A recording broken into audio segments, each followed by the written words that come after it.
Ankit Goel is a tax partner in Deloitte transfer pricing practice. He has extensively worked in diversified TP assignments relating to planning, documentation, litigation, and alternate dispute resolution for a number of renowned MNCs.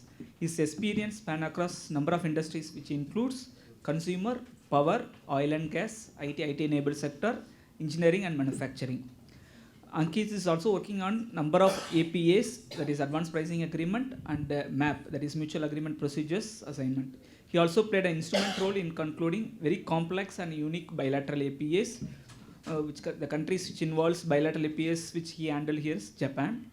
He also worked on on-site international experience, wherein he helped large oil and gas company creating transfer pricing documentation. He is a prolific speaker and presented on diverse technical transfer pricing issues at various international and external forums. Ankit holds a bachelor degree in commerce and he is a member of ICAI. Over to Ankit. Welcome once again. Thank you, Senthil. Good afternoon, everyone. So I hope in my session there won't be any hard stop which will be called, because there are hardly any changes in transfer pricing. There is only a couple of them. One is listed here and one to an extent CP discussed in his session on new manufacturing cooperative societies. So in one of the things that they've done is when you prepare a transfer pricing documentation and it's required to be submitted to the tax authorities upon when they call upon it. Earlier it was mentioned that in the law that 30 days time used to be provided by the transfer pricing officers. Now it has been reduced to 10 days. It can be further extended to a period of 30 days, which stays as it is. So in essence, what it means. So basically for corporates who are timely maintaining transfer pricing documentation, there is hardly any impact on them, because this transfer pricing documentation will already be there in their files. There were certain taxpayers who used to prepare transfer pricing documentation per se whenever it was called for by the transfer pricing officer. So I think those relaxations as corporates, taxpayers, I think there would be timely preparing of documentation for all the taxpayers. In terms of the second important change is the specified domestic transaction definition has been widened. Earlier it included certain things, but now it has also added one of the newly introduced reduced tax rate cooperative societies who are into manufacturing, the 15% tax rate. So it is transfer pricing is generally an anti-abuse provision. So therefore, in order to limit any taxpayer who is taking more than due profits in a reduced tax company of 15%, that has also been specifically added into the definition of specified domestic transactions. I think these are the two primary changes in the transfer pricing which is introduced by this budget. Other than that, I think there were a lot of expectations. Today, if we see, a lot of litigation is there in transfer pricing. In corporate tax, if you see a lot of cases which go to IIA, high courts and Supreme Courts, a lot of them relate to transfer pricing. And one of the effective ways as an expectation we were really hoping for was to rationalize the transfer pricing rules, to increase some of the thresholds, to rationalize the safe harbor rules, which has not happened. If you see from a safe harbor rules perspective, the rates are really high. If those rates would have been reduced, a lot of taxpayers would have been gone, their life would have been really, really simpler on transfer pricing front. But let us see, let's hope that in next budget or so, these things are taken care of. Some of the expectations were there on the rationalization or simplifying of or reducing the timelines involved in advanced pricing agreements as well. So, but in this budget, there is only limited stuff which has come on transfer pricing. So this is it. I'm happy to discuss anything related to transfer pricing, any expectation any of you had in the budget from transfer pricing and which has not come. Actually, this is expected because in our chamber also we recommended, because we are expecting a lot of investments to India. Yeah. We don't want to put so many conditions. Yeah, We correct. Don't want to put, we don't want to put so many conditions in transfer pricing. the second point about what you have said, why they introduced 10 days, 30 days is, Yeah. the usual practice is most of the corporate even not knowing that the transfer price applies or not. True. That is another criteria we are facing in our chamber also. So this is the reason. But definitely I hope that another budget also they will not touch. After that certainly they will bring a regulation and connecting with the FEMA and so many things they will bring. All will come after some time, not now. Yeah. Otherwise investments won't come. That's all. Yeah, absolutely. So if we see if country like India who wants to attract capital investment, it is very, very important that we rationalize transfer pricing provisions. Otherwise, we are not giving a conducive tax environment to the international community in that sense. So I think it's very important that we reduce litigation, simplify some of the thresholds. If we really see, documentation threshold in India is very low. It is only INR 1 crore.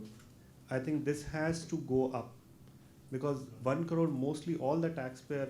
So what really happens if you target such small taxpayers? You at department also you will not have bandwidth to target some of the large multinationals who may be doing real tax planning. I mean, not in that sense, but it creates a bandwidth challenge for the tax authorities as well if you are looking at so many cases. So I think there is some threshold, some work really needs to be done in order to focus both taxpayer community and tax authorities' attention to the real cases. I think I have maybe India has taken the presidency of G20 and Yeah. this backdrop and this budget is actually presented. Hmm. Expected a better simplified regime for inward remittances so that all these whatever the inward remittances or the capital investment is going to come in India would be boosted and TP could have been rationalized in a better way. That was a big expectation of the budget, but the budget really went flat on TP. I don't know, 1.5 hours, 2 hours, how went through this and I mean, as a professional, we only go through whatever the economic these things. We don't give attention to it. Honestly, I mean, I don't know whether I'm saying blunt truth or not. We go for okay, what is direct tax, what is indirect tax, all those our key areas only missing. There was nothing major on these. No, I think very valid point, sir. So considering G20's presidency, all the investment climate that we are trying to build in the country, it is really in need of the hour to rationalize all our transfer pricing provisions, create simplicity around it, exclude small taxpayers who are just breaching the thresholds, smaller thresholds which have been set. So some of these points and create effective safe harbors. Safe harbors, although they are there, they renew it every year, but it is not taking a lot of. There are not many takers for the safe harbor, just because the rates are high, some thresholds are not right. So all these things. Other than that, I think one of the conscious effort that we see working with the government in transfer pricing is now in last. There was one COVID period of 1.5, 2 years where effectively government departments were also working with lesser capacity. Post that, I think what consciously they're trying to do is they are fast tracking lot of APA applications also which are pending with them. Because APA application is directly you're dealing with the investor community. And when you resolve those applications in a swifter manner, then it creates a lot of equity between the tax administration and the taxpayer. So hopefully, I think things will improve, but we can only hope for the best. And on the safe harbor rule, what you really told is that the threshold rate should be reduced so that the investor community is having the urge to go to safe harbor so that the future litigations, everything can be avoided. Even an AP can be avoided. Absolutely. Reasonably good.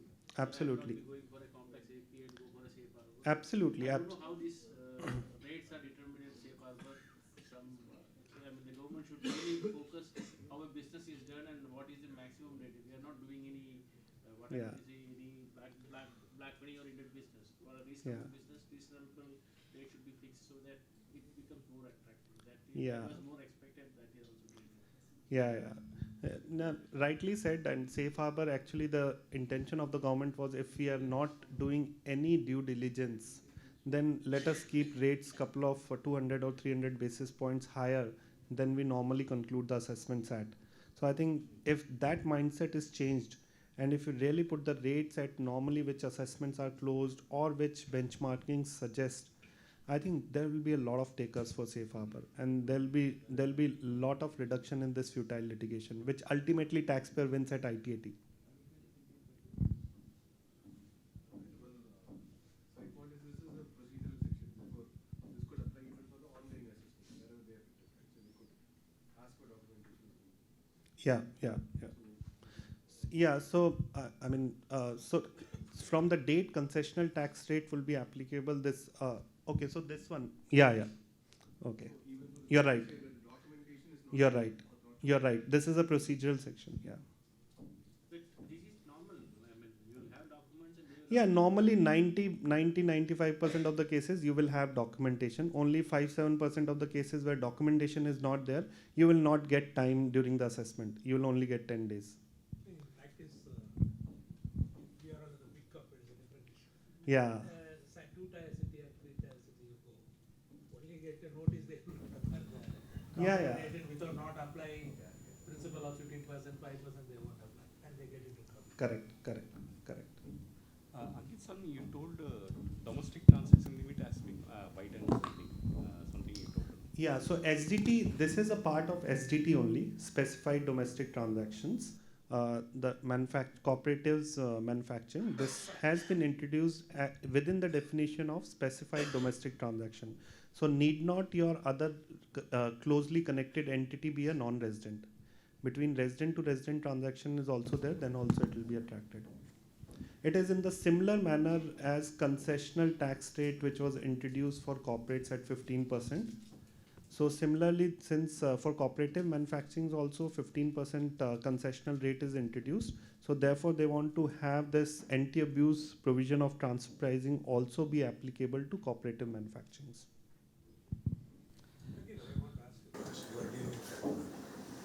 Now we had a last meeting with Jaishankar. We are now switching over to the rupee payment with all our Asian countries. Okay, G20 is okay. We are not in the part of most of the Asian countries are not in the part of G20.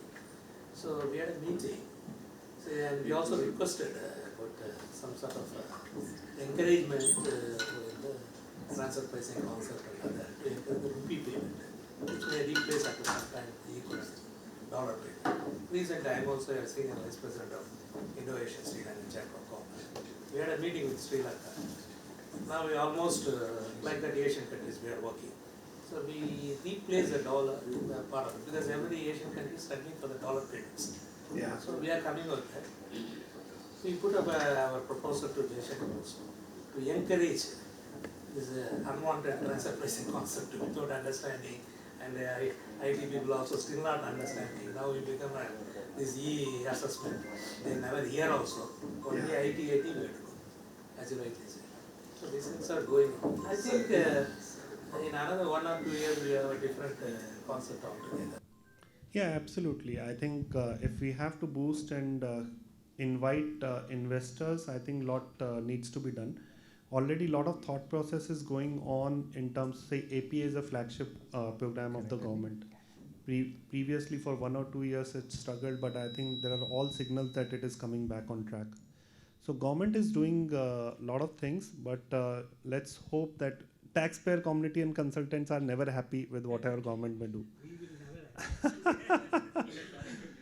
never Sure. We have a time check here. Oh, I didn't expect that. But thank you so much. Thank you If we have any further questions, we can chat offline. very happy because you said it's only a 2 amendment. Thank you. Thank you, Ankit. Thank you. Over to you, Santil.